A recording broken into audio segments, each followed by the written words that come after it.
J'aimerais qu'on puisse aussi applaudir et acclamer l'équipe de louange parce qu'ils nous ont ramenés dans la présence du Seigneur. Et j'aimerais qu'on puisse vraiment les applaudir.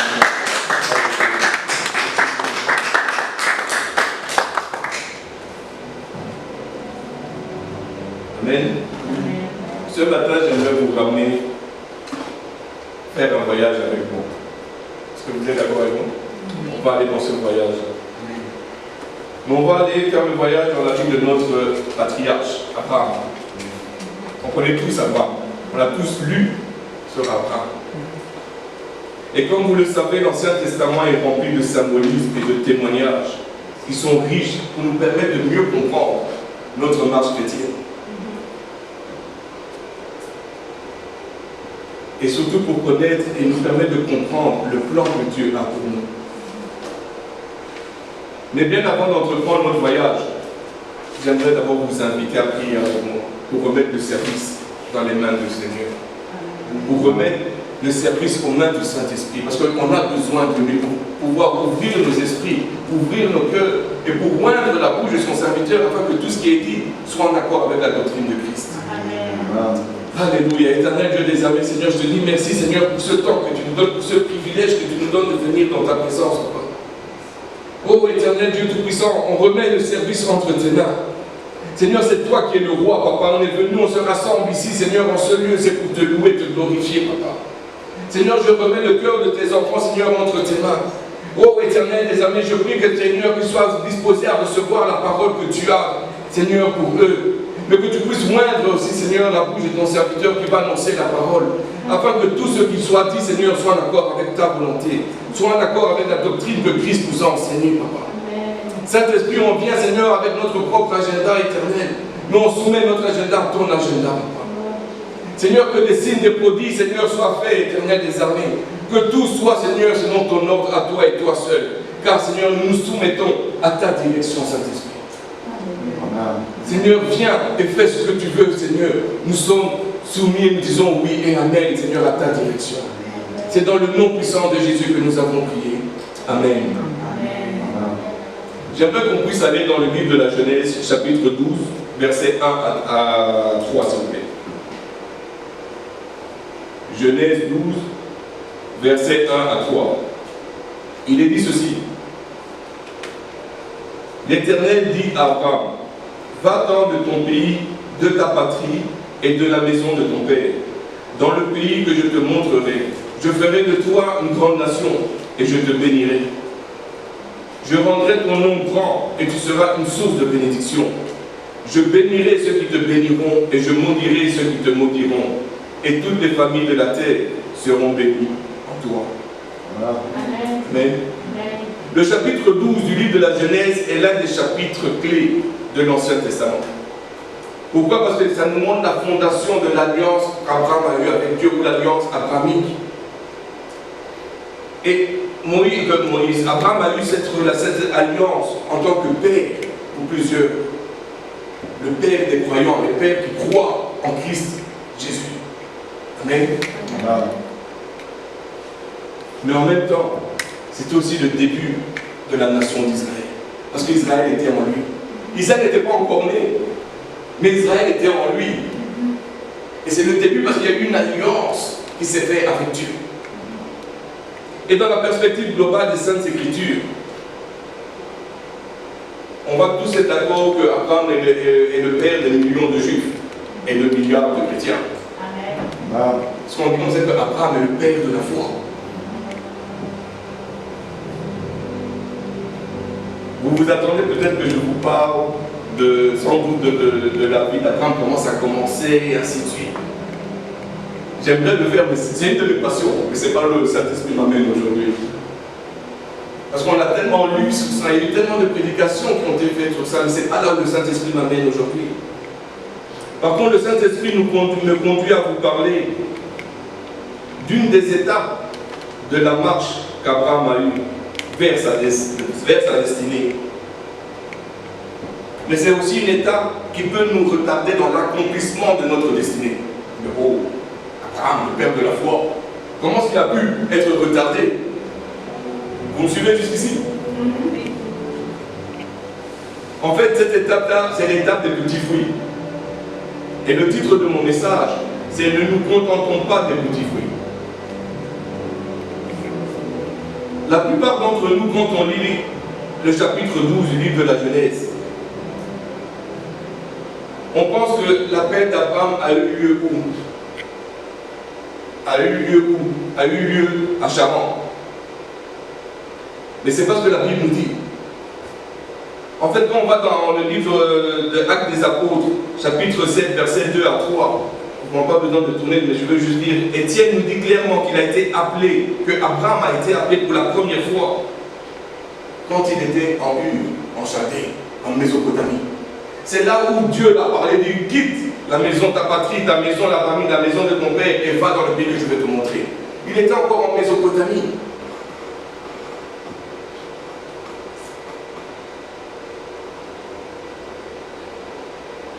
Dieu l'appelle à quitter dans un pays qui était rempli d'idoles. Un pays où il y avait l'idolâtrie battait de son plein. Et Dieu lui dit quitte. Mais qu'est-ce que ça signifie quand Dieu vient et dit à Abraham de quitter sa patrie, son pays, sa patrie et la maison de son père? Laissez-moi vous lire un petit peu. Le Seigneur lui demande de se séparer de son pays d'une façon politique. Oh. On aime parler politique ou sur des hommes. Il dit quitte la politique parce que maintenant moi je suis ton roi. Si tu veux parler, parlons ensemble. Oui, l'homme a fait, oui, il y a ceci, oui, il y a cela, mais moi, je suis ton roi maintenant. Quitte ton pays parce que je te ramène dans un nouveau pays, dans mon royaume, pour nous, les chrétiens. Abraham, c'était Canaan, mais nous, notre Canaan, elle est céleste. Amen. Et c'est dans la présence du Seigneur. Et il dit maintenant, quitte. Oh, je suis congolais, oh, je suis canadien, oh, je suis américain, oh, je suis asiatique, oh, je suis ceci. Il dit, tout ça, c'est bien beau. Mais maintenant, on sera coulé sur toi. Tu fais partie de mon royaume. Amen. Quitte. Quitte. Ensuite, le Seigneur lui demande de quitter sa patrie. Une relation personnelle, une relation de parenté. Les amis qui sont encore dans le monde. Oh, attendez. Je parle des amis qui sont dans le monde. Oui, c'est mon meilleur ami, mais ce meilleur ami te conduit dans le mauvais chemin. Oh oui, mais c'est mon cousin, mais te conduit dans le mauvais chemin. Il dit, c'est par toi de ces gens-là. Pour un temps, c'est par toi. Pas pour toujours. Cela ne veut pas dire qu'il ne faut pas leur dire bonjour. Non, dis-leur bonjour, sois cette lumière. Mais ne va pas te confier à ces personnes. Ne les laisse pas t'influencer sur le chemin de la perdition. Parce que tu fais partie de mon pays. Amen. Amen. Ensuite, il vient et dit, quitte la maison de ton père. On n'aime pas ça. Il dit, quitte la maison familiale. On a plusieurs personnes dans nos familles qui ne sont pas chrétiens, qui n'ont pas donné leur vie au Seigneur. On prie pour eux, pour qu'ils puissent donner leur vie au Seigneur. Il dit, quitte. Aime-les, c'est fais tout ce que tu as à faire et ne reste pas collé à eux. Ta famille aujourd'hui est spirituelle, elle n'est plus consanguine. Parce que le sang de Jésus est plus fort que le sang de la famille. Amen. Et dit, tu as une nouvelle famille maintenant en moi. Oui, la maison de ton père, oui, c'est bien, je l'ai béni. Mais ta nouvelle famille est en moi. Amen. Et il demande à Abraham, il dit, quitte tout ça. Abraham, lorsqu'il a reçu l'appel, qu'est-ce qu'il a fait? Il a quitté, n'est-ce pas? Il a obéi, mais il n'a pas quitté comme il devait quitter. Il a pris toute la gang. Tout le monde embarqué. Père, neveu, bon, son épouse, c'est normal. Moi, si le Seigneur me dit, va là-bas quelque part, je dis, chérie, on y va. Je ne veux pas dire, reste ici, moi j'y vais, et on va aller ensemble. J'aimerais qu'on puisse aller dans le livre de la Genèse, chapitre 11, versets 31 à 32. Térak prit Abraham, son fils, et Lot, fils d'Aaron, fils de son fils, et Sarah, sa belle-fille, femme d'Abraham, son fils. Ils sortirent ensemble d'Ur en Chaldée pour aller au pays de Canaan. Ils vinrent jusqu'à Charan et ils y habitaient. Les jours de Térak furent de 250 ans. Et Térak mourut à Charan. On est en plein voyage ce soir. Dieu a dit à Abraham de quitter. Abraham a obéi. Et après tout le monde a dit on y va, on y va, on y va, on va. Il est sorti d'Ur pour se rendre, tout ça, à Canaan. Ce que la Bible dit dans le chapitre 11. Il est parti pour atteindre le pays de la promesse. Mais il devait remonter jusque Charan. En fait, je vais vous expliquer un petit peu la carte. C'est la Mésopotamie ici. Et il devait remonter jusque Charan pour descendre à l'ouest vers la terre promise Canaan. Qu'est-ce qui se passe? C'est que théologiquement, on va appeler ça le croissant fertile. Il pouvait passer directement, mais le problème, qu'est-ce que c'était désertique? Il y avait beaucoup de brigands. Donc, il ne pouvait pas se permettre de le faire. Alors, pour une voie sécuritaire, il devait remonter. Et c'était un endroit, Charan était un endroit où il devait se ravitailler. Parce que c'est quand même loin. C'est pas comme nous aujourd'hui en avion, n'est-ce pas? Donc, ce qui fait qu'il s'est arrêté à Charan, c'était un arrêt normal. Mais, la Bible nous dit s'est arrêté et ils habitaient à Charan. Canaan était la destination finale, la terre promise, et non pas Charan. Mais je vais donner la signification étymologique de Charan, parce que ça a une très grande importance pour nous. Charan signifie lieu de sécheresse, de petits fruits. C'est pas bien qu'il se retrouve dans la Bible. Et Abraham s'est arrêté au lieu de la sécheresse. Dieu dit, va à Canaan, où coule le lait, le miel, où il y a l'abondance. Mais Abraham, de l'autre côté, il est parti d'abord avec toute la gaine, et puis il se retrouve et il s'arrête à Charan. C'est le père de la foi. Dieu lui a parlé. Dieu a été clair. Va dans le pays que je vais te montrer. Quitte la famille, ta patrie, ton pays, la famille, la maison de ton père, et va dans le pays que je vais te montrer. Abraham l'a fait, mais c'est arrêté à Charan.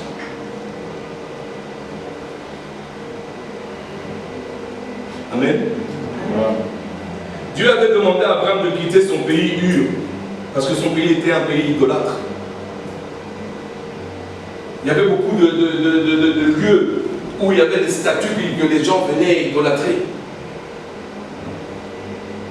Mais ce qu'il y a, c'est que le père aussi était un idolâtre. Il ne croyait pas au vrai Dieu. Et voilà pourquoi le Seigneur lui dit, quitte la maison de ton père. Sépare-toi des idolâtres. Mais il est quand même parti avec son père. Mais il a quitté, il a obéi. Ah, on ne peut pas dire qu'il n'a pas obéi, il obéit. Mais pas comme Dieu l'avait demandé. Mais il obéit. Mais vous voyez, Charan était un centre important du culte de la déesse du merci. Donc c'est comme s'il n'avait rien changé. Il quitte Ur, qui était une place d'idolâtre, pour aller dans Charan, qui est une autre place d'idolâtre. En plus, il est parti avec son père qui était idolâtre. Et la Bible nous dit qu'ils habitaient à Charan. Donc c'est comme s'il était encore à Ur. Oh. Ça change les affaires maintenant. Alléluia. Josué 24:2 nous dit que Térak, le père d'Abraham, rendait un culte à d'autres dieux et que son cœur n'était pas tourné vers le vrai Dieu. En fait, ce qu'il y a quand on est dans ce voyage-là, on va se rendre compte qu'on quitte, on est tout content. On va dans la terre promise, la terre que Dieu a décidée pour nous. Et on voit Abraham qui est tout content, il part. Et Charan qui devait être une place de ravitaillement. une place de juste repos pour quelque temps et puis continuer vers Canaan est devenue une place où la Bible nous dit ils habitèrent là-dedans. Pour habiter, soit tu as acheté une maison, soit tu as loué, soit tu t'es vraiment, quand on parle d'installer, c'est pour longtemps. C'est pas juste pour quelques semaines et puis je continue. Non, je compte faire un bon temps de ma vie à cet endroit-là. Ils se sont installés. Abraham est resté à Charan, parce que donc, son père est resté à Charan. Il n'a pas voulu se séparer de la maison de son père.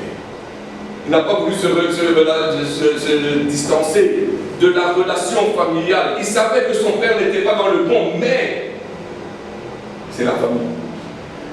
Seigneur, je veux faire ton appel, mais il y a mon frère. Je ne peux pas, c'est mon frère quand même, c'est ma soeur, c'est mon père, c'est ma mère. Je sais qu'ils ne sont pas dans le bon, mais regarde, c'est la famille. L'appel divin devient secondaire. C'est ce qui s'est passé avec Abraham.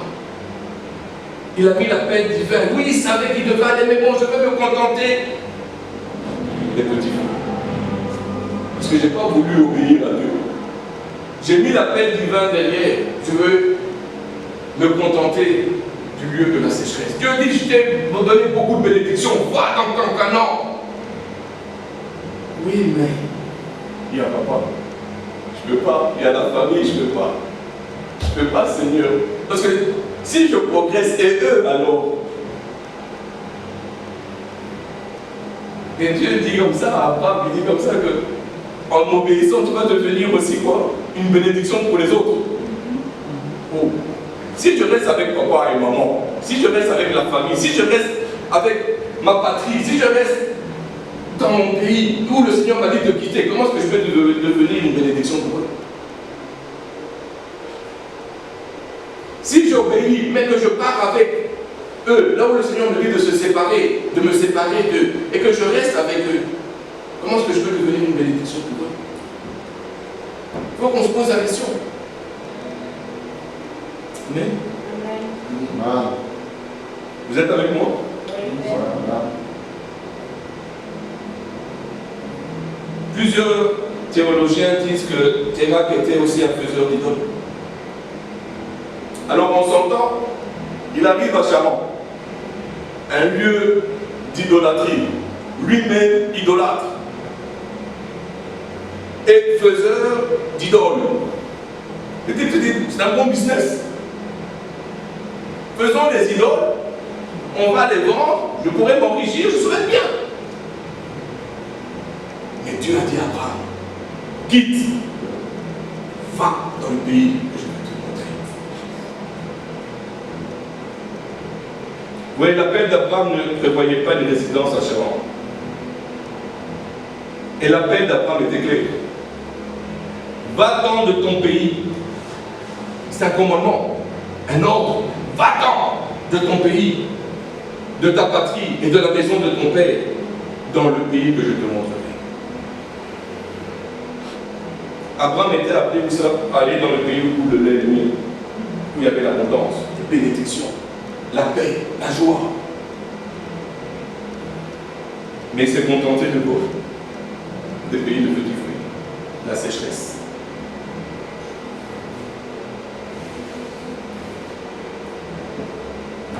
Là, je vais vous parler à nous, bien aimés.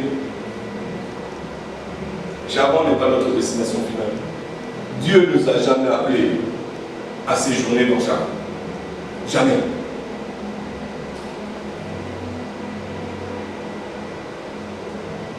Quand on était dans le monde, on était dans Charan.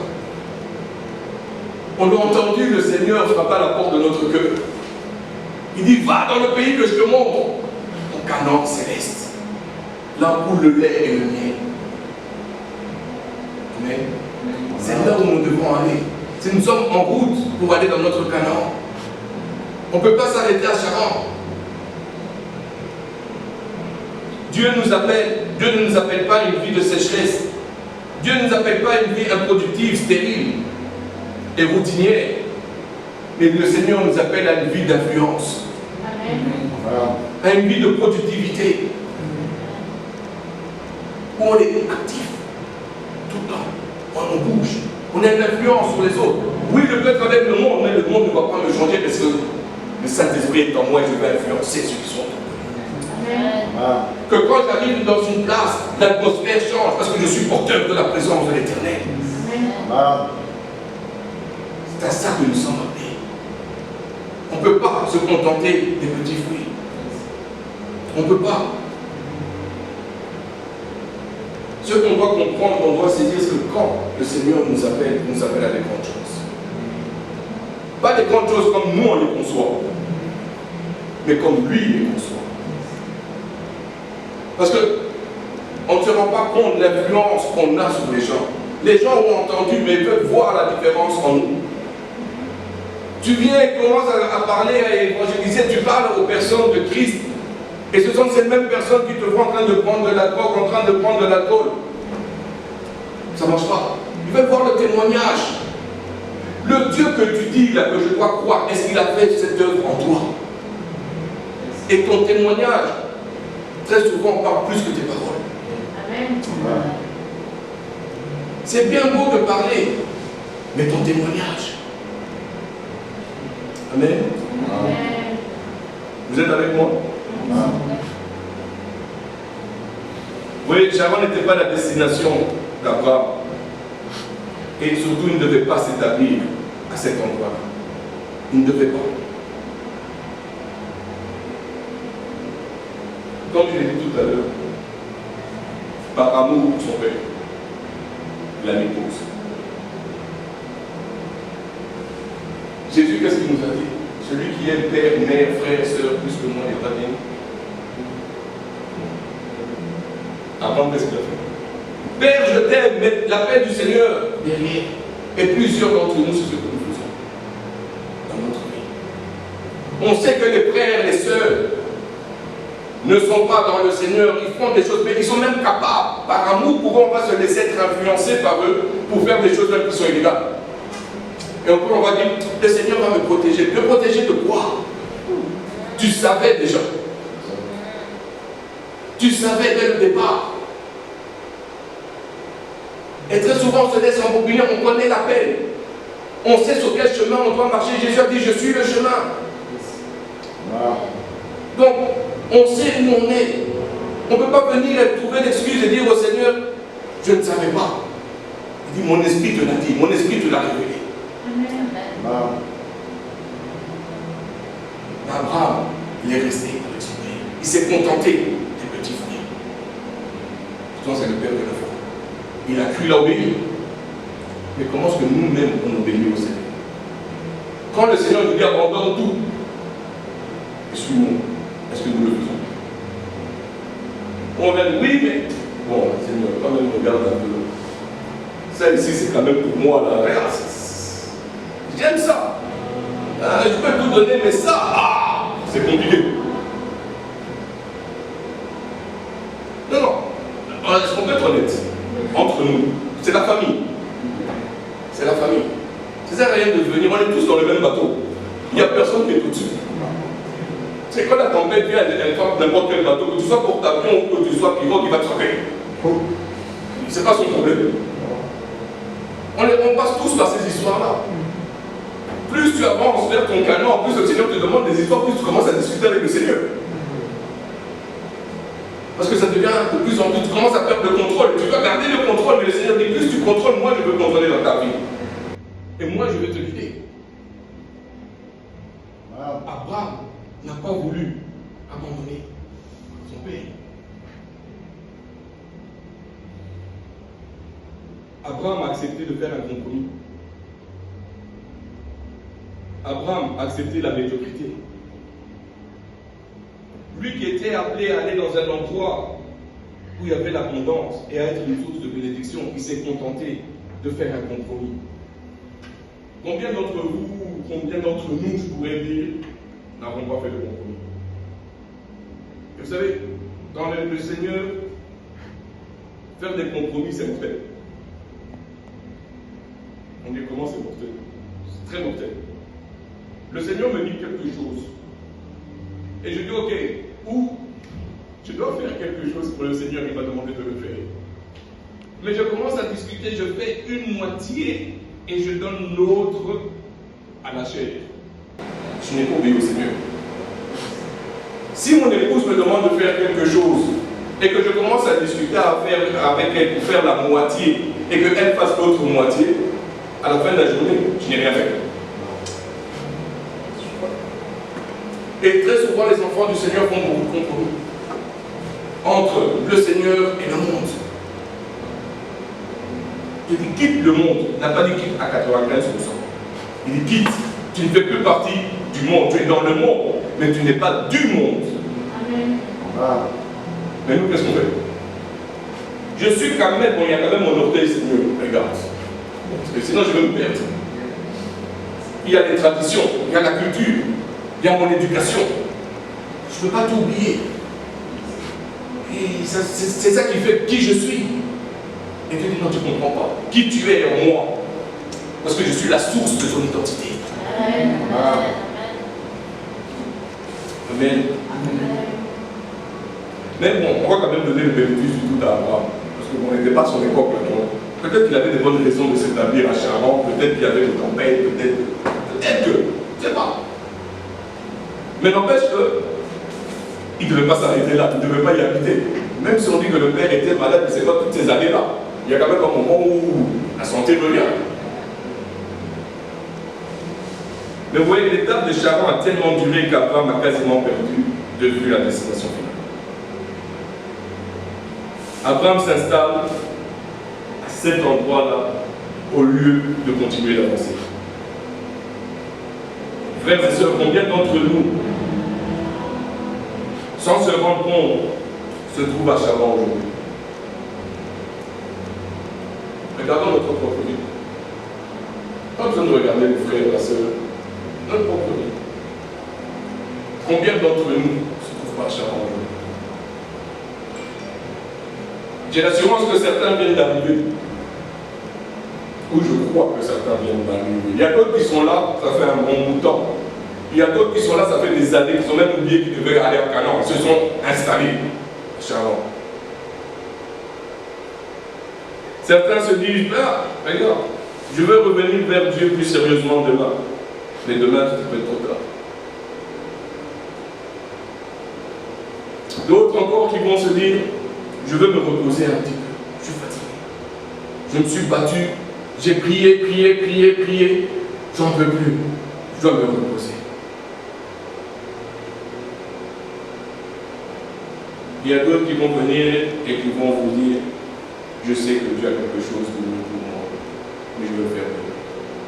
Aujourd'hui, je vais me reposer. Laisse-moi encore rester à Charan. C'est un endroit que je connais bien maintenant.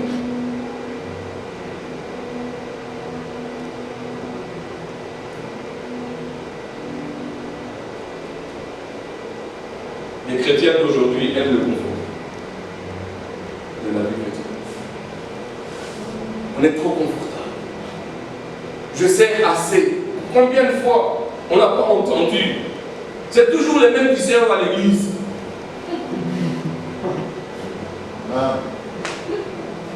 C'est vrai. Mais si tu sers à l'église pour que les autres servent, c'est pas tout le monde qui est serviteur. Toi, tu es serviteur dans quelque chose de particulier que pour un temps, le Seigneur veut t'utiliser pour bénir.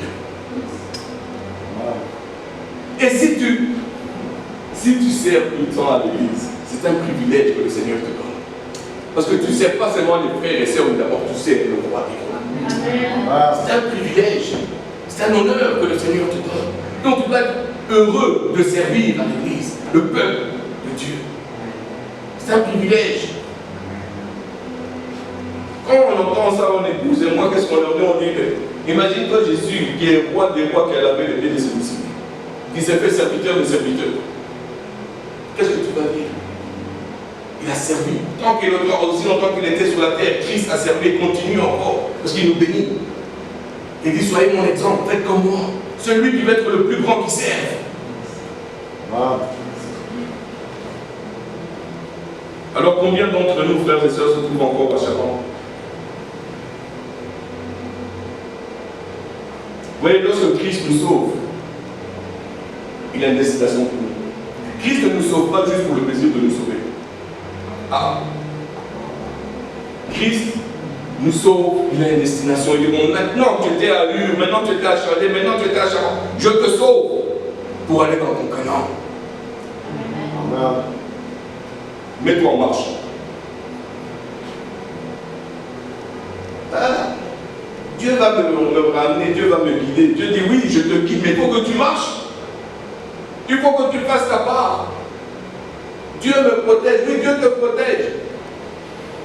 C'est sûr qu'il te protège, mais ne te mets pas dans les trous non plus. Parce qu'il t'a donné une intelligence, il t'a donné la sagesse, il t'a donné le discernement. Juste pour faire une petite parenthèse, un petit exemple. Il y a un pasteur, un évangéliste qui décide d'aller évangéliser des millions parce qu'il a lu dans Daniel. Il voulait faire comme Daniel.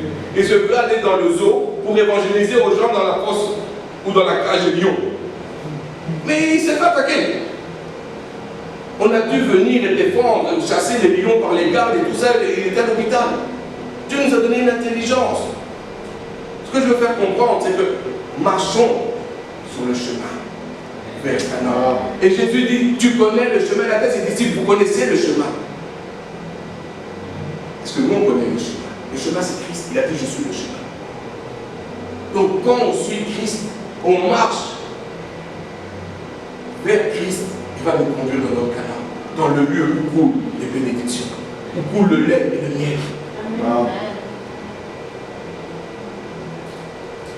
Mais ce qu'on ne comprend pas, c'est que quand Christ nous sauve, il nous enlève de notre ancienne citoyenneté. Il nous enlève de notre ancien pays. Il nous enlève de notre ancienne famille. Toutes choses sont devenues nouvelles. Il n'a pas dit excepté famille, excepté pays, excepté patrie. Il dit toutes choses sont devenues nouvelles. Parce que j'ai un nouveau royaume. Donc aujourd'hui, quand je parle, je regarde, mes frères et mes sœurs, on fait tous partie du même royaume. Un seul roi, Jésus-Christ. Amen. Amen.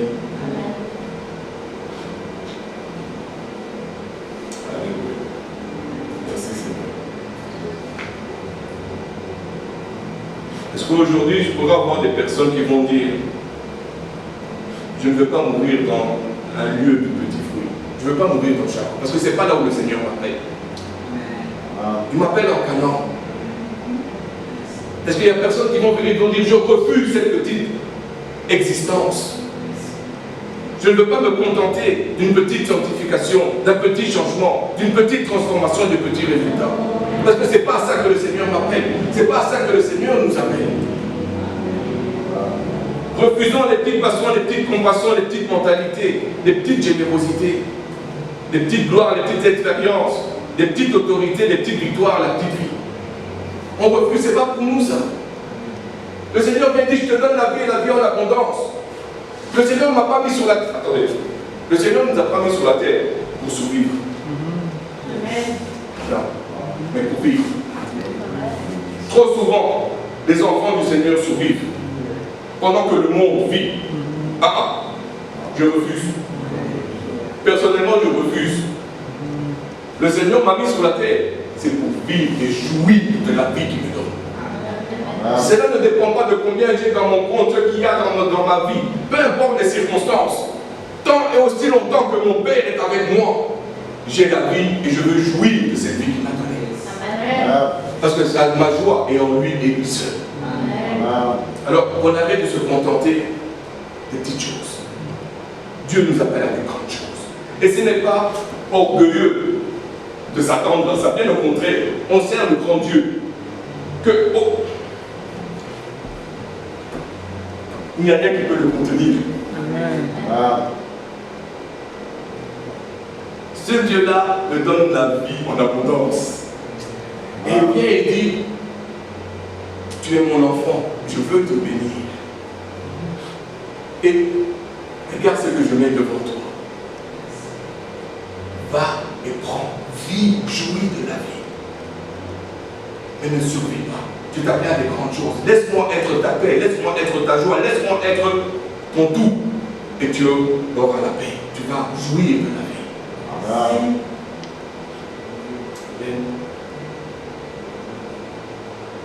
Abraham devait tourner le dos à l'idolâtrie pour pouvoir entrer en communion avec Dieu. En nous, avons bien nos cœurs, examinons un petit peu nos cœurs. Quelque part, on peut trouver une idole. Ça peut être, on a toujours fait ça chez nous, hein. C'est de famille, hein. Ça peut être, c'est comme ça que je suis. Je veux changer pour personne. C'est mon caractère. C'est ça. Et tant aussi longtemps qu'on ne tourne pas, on ne peut pas quitter Sharon. Parce qu'il n'y a rien. Quand Dieu dit laisse, c'est laisse. Parce qu'il n'y a pas de place entre toi et moi. Enfin, entre l'idole et moi. C'est comme si je vous demandais est-ce que vous serez capable de vivre avec des immondices. Non, c'est comme un. Et pourquoi est-ce qu'on va demander au Seigneur de vivre avec des idoles?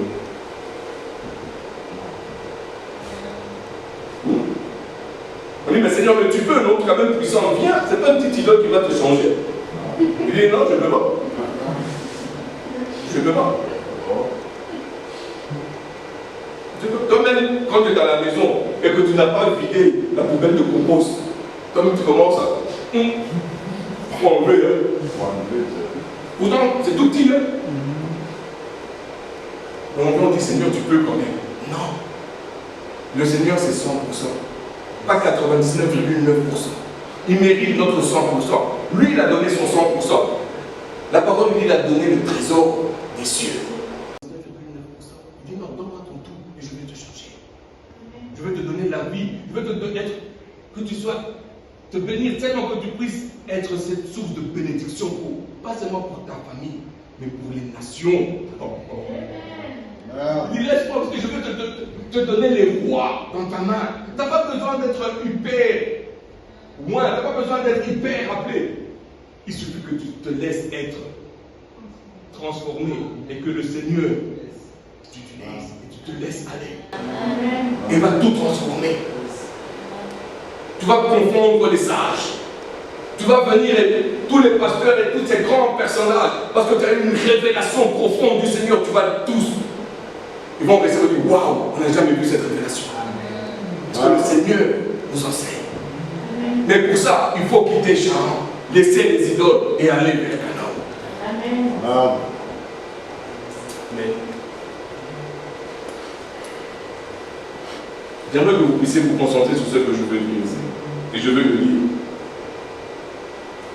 On va s'entendre que la vie de foi commence par l'obéissance et la séparation. On est d'accord avec ça? Ou bien notre foi nous sépare du monde, ou bien le monde nous sépare de notre foi. On a un choix fait. Soit, je vais le relire, notre foi va nous séparer du monde, ou bien alors c'est le monde qui va nous séparer de notre foi.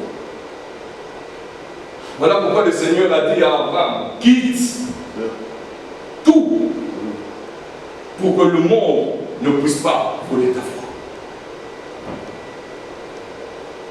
Pour que tu ne puisses pas te tourner vers les idoles. Quitte tout ça et suis-moi. Amen. Ce que je veux dire par là, c'est que soit nous mourons à Charan et on se disqualifie des promesses de Dieu, soit nous sortons de Charan et nous allons vers Canaan pour jouir de notre héritage. On a le choix aussi. Frères et sœurs, on a le choix, tous. Soit tu restes à Charan et tu dis bye-bye aux promesses de l'Éternel, tu les vois de loin. Soit tu dis je quitte Charan et je vais vers mes bénédictions. Et en fait, la plus grande bénédiction, c'est la présence de Dieu dans ta vie. C'est pas ce qu'il va te donner. Tout ça, ça fait partie de la relation que tu as avec lui. Canaan, c'est sa présence. Alléluia. Amen. Mais il y a un autre nom qui est très important ici. C'est le nom du père d'Abraham. Térak. Et la Bible répète à plusieurs reprises Térak, Térak, le père d'Abraham, Térak. On sait c'est qui, mais pourquoi le répète? Très souvent quand la Bible répète plusieurs fois un mot ou un nom, c'est que ça a une importance capitale. En fait, le mot Térak, ou le nom Térak, le nom du père d'Abraham signifie retardement. Oh. Celui qui te retarde.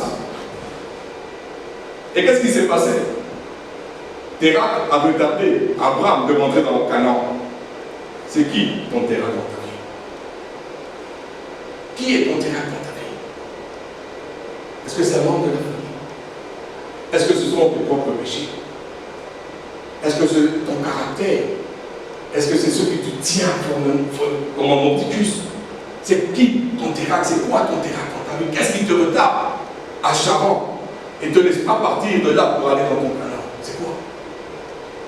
Abraham, lui, savait c'était qui? C'était, on le sait, aujourd'hui on le sait, c'est Térak qui l'a retardé. Parce que tant aussi longtemps que Térak était en vie, Abraham était à Charan. Ce qui veut dire que tant aussi longtemps que ton Térak, mon Térak, est en vie, je vais rester à Charan. Je ne vais jamais me rendre à Canaan. Mais Dieu te dit, va à Canaan. Laisse ton Térak et va à Canaan. Est-ce qu'on est prêt à laisser notre Térak ou non Térak pour certaines personnes? Est-ce qu'on est prêt à tout abandonner pour aller vers Canaan? C'est une question qu'il faut se poser. Térak, en hébreu, c'est arrêt, délai, comme je l'ai dit.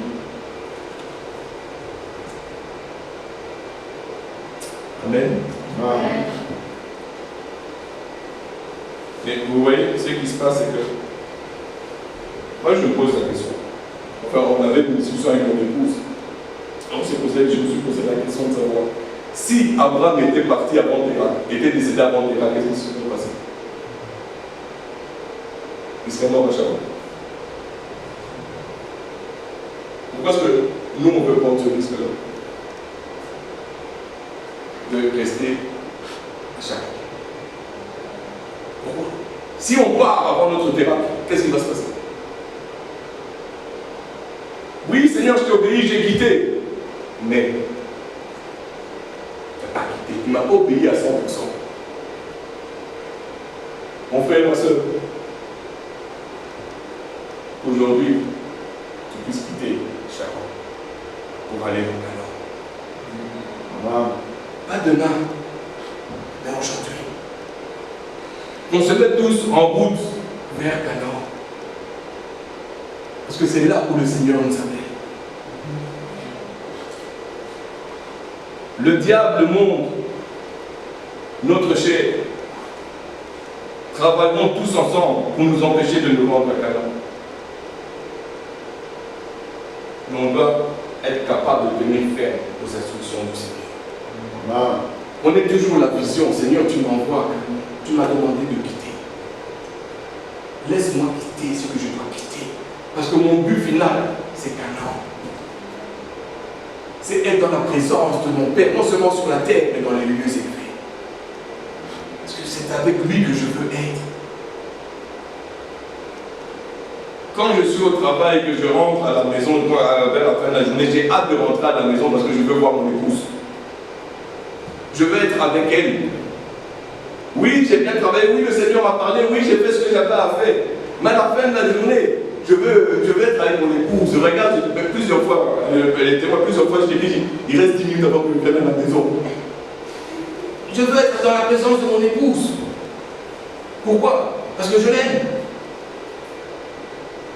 C'est juste, c'est simple.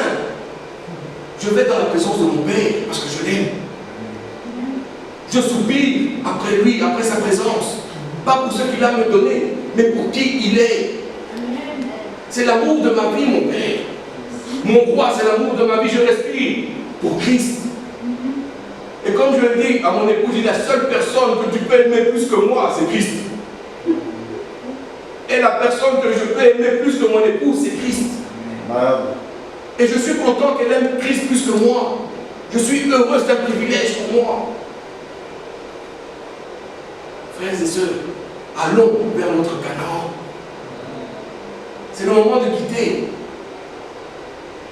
Je vais terminer avec ça. Maintenant qu'on arrive à la fin du message, j'aimerais qu'on puisse regarder notre vie spirituelle. Qu'on puisse faire une introspection. Et qu'on puisse savoir où on se tient.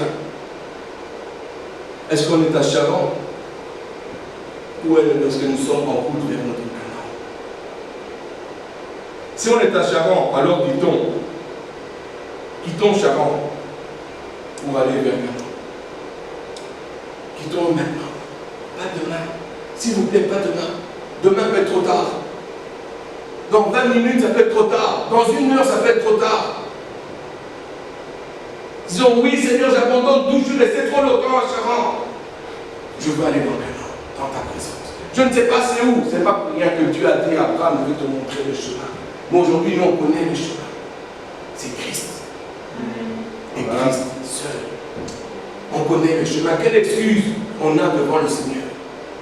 Vous dites, je ne sais pas c'est où le chemin. Jésus a dit, je suis le chemin. Pour ceux qui sont fatigués d'une vie de petitesse spirituelle, je vais vous demander d'aller à Canaan. Votre vie va complètement changer. Combien d'entre nous ont quitté leur territoire spirituel avec des terraques, des personnes, des situations, des circonstances, avec du nom, pardon, des traditions, des cultures qui nous retiennent dans un pays idolâtre? C'est le temps d'abandonner tout ça. Et aller en Canaan. Est-ce que je suis arrivé à Canaan? J'aimerais vous dire oui, mais non. Mais une chose que je sais, c'est que j'ai quitté Charan. Et chaque fois que je marche vers Canaan, j'enlève des histoires. Je me débarrasse. Il y a certaines histoires qui étaient là, ça faisait des années que j'avais oublié, que le Seigneur me fait. Où? Il faut m'en débarrasser, Seigneur, je te demande pardon, et je relâche dans la. Mais mon but est d'aller à Canaan. Mon but, c'est d'aller à Canaan. Est-ce que vous allez venir avec moi sur ce chemin-là?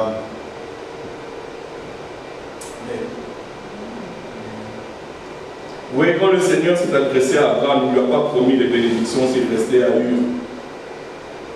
Mais s'il se déterminait à atteindre Canaan. Trop souvent, on pense qu'on va avoir les bénédictions complètes et ultimes quand on va être à Canaan. Ce n'est pas ça, en cours de route, quand tu es déterminé, tu ne laisses rien changer ta vision, que tu es prêt à payer le prix. Tu dis, laisse-moi te bénir pendant que tu es en train de marcher, laisse-moi te fortifier pendant que tu vas vers Canaan, laisse-moi faire le chemin, laisse-moi, comment est-ce que je peux dire ça, aplatir ton chemin. Comment tu as dit ça? Aplanir, merci Dieu. Aplanir ton chemin. Laisse-moi enlever le rocher qui risque de te faire mal. Laisse-moi te protéger parce qu'il y a des serpents qui viennent vers toi. Laisse-moi me mettre devant toi, je vais me battre pour toi. N'aie pas peur. Mais toi, ce que je te demande, va à Canaan. C'est pas compliqué. C'est pas compliqué. Pasteur Jonathan, on l'a dit. Le Seigneur lui dit, va prêcher en Abitibi. Il n'a pas dit, c'est où la route? Comment est-ce qu'on va faire? Non. Il a pris l'autobus, bam, on part.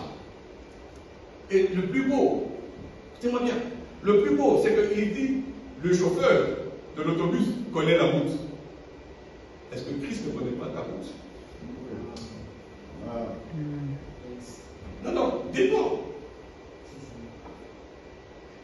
Tu es prêt à faire confiance à un pilote d'avion, tu es prêt à faire confiance à un chauffeur d'autobus, mais tu n'es pas prêt à faire confiance au Seigneur. Il y a un problème. Il dit, va dans Canaan. Laisse-moi te tenir par la main et tu vas aller à Canaan avec moi. Pas seul, mais avec moi. Frères et sœurs, Dieu veut bénir et répandre ses bienfaits sur ses enfants. Seulement, on ne peut pas s'attendre à vivre une autre dimension ou à grandir dans la vie spirituelle quand on décide de ne rien changer et ne pas bouger. L'obéissance aux directions et aux conseils du Seigneur est incontournable. On doit être en mesure de recevoir et d'avoir un esprit enseignant pour apprendre. Aucune personne ne peut venir et dire, moi je connais tout. La Bible, je l'ai lu tellement de fois que je connais tout. C'est le genre de personnes à fouiller loin de ces personnes. Parce qu'on apprend tous les jours. On a appris beaucoup, mais on continue d'apprendre. Amen. Amen. Alors aujourd'hui, le Seigneur nous rappelle qu'il nous a appelés à quitter Charan et nous a appelés aussi à quitter Térac pour aller en Canaan. Frères et sœurs, quittons Charan et allons en Canaan. Que le Seigneur vous bénisse. Amen.